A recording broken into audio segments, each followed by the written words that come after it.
السلام علیکم ورحمۃ اللہ وبرکاتہ۔ پہلے زمانے میں اچانک موتیں کم ہی ہوا کرتی تھیں، لیکن اس زمانے میں جیسے جیسے سہولتیں بڑھ رہی ہیں،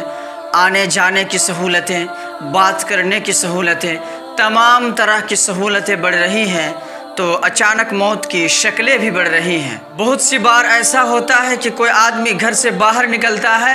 اور وہ سوچتا ہے کہ میں جلد از جلد گھر واپس لوٹ آؤں گا، لیکن راستے میں ہی اس کا ایکسیڈنٹ ہو جاتا ہے اور اس کے لوٹنے کے بجائے اس کی لاش لوٹتی ہے۔ بہت سی بار آدمی کار سے باہر نکلتا ہے اور وہ کہتا ہے کہ میں سفر پر جا رہا ہوں، لیکن وہ دنیا میں کسی جگہ کے سفر پر جا بھی نہیں سکتا، کیونکہ راستے میں ہی اس کی ایکسیڈنٹ ہو جاتا ہے اور وہ آخرت کے سفر کی طرف چل پڑتا ہے۔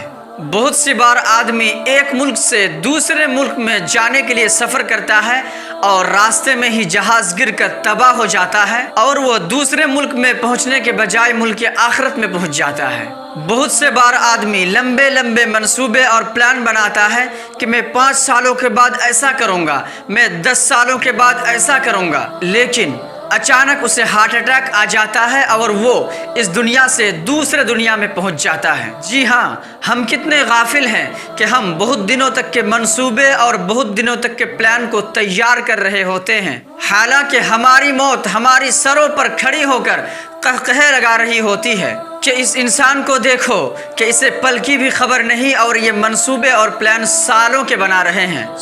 اے میرے بھائی اور اے میری بہن، موت کا کوئی بھروسہ نہیں کہ وہ کب کسے آ پکڑے۔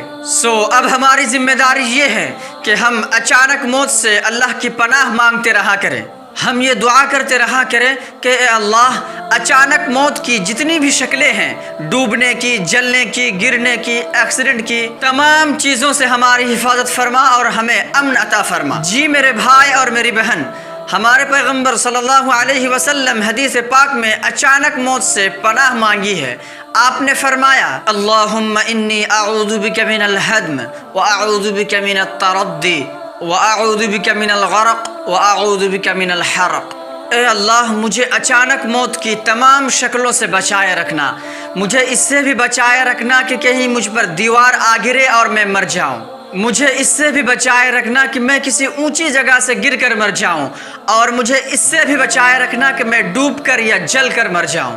جی ہاں، نبی اکرم صلی اللہ علیہ وسلم نے اچانک موت کی تمام شکلوں سے پناہ مانگی ہے، لیکن ضروری نہیں کہ ہم دعا کر کے بھی اچانک موت سے بچ ہی جائیں۔ تو سب سے اہم بات یہ ہے کہ ہم ہر وقت موت کی تیاری کر کے رکھیں۔ اگر ہم موت کی تیاری کر کے رکھتے ہیں تو پھر اچانک موت آئے یا دیر سے یا بیماری کے بعد ہمیں کوئی فرق نہیں پڑتا۔ اور تیاری کی سب سے بہترین شکل یہ ہے کہ اگر ہمیں معلوم ہو جائے کہ 4 دن بعد ہماری موت آ جائے گی، ظاہر ہے کہ ہم ان 4 دنوں کو بہت ہی احتیاط کے ساتھ اور بہت ہی توجہ کے ساتھ گزاریں گے کہ ان 4 دنوں میں کوئی عمل ایسا نہ ہو جائے کہ ہمارا رب ہم سے ناراض ہو جائے۔ تو بالکل اسی طرح ہم ہر دن کو گزاریں گے یہ سوچ کر کہ پتہ نہیں کہ کب موت کا فرشتہ آ جائے اور ہمیں اس دنیا سے لے کر چلا جائے۔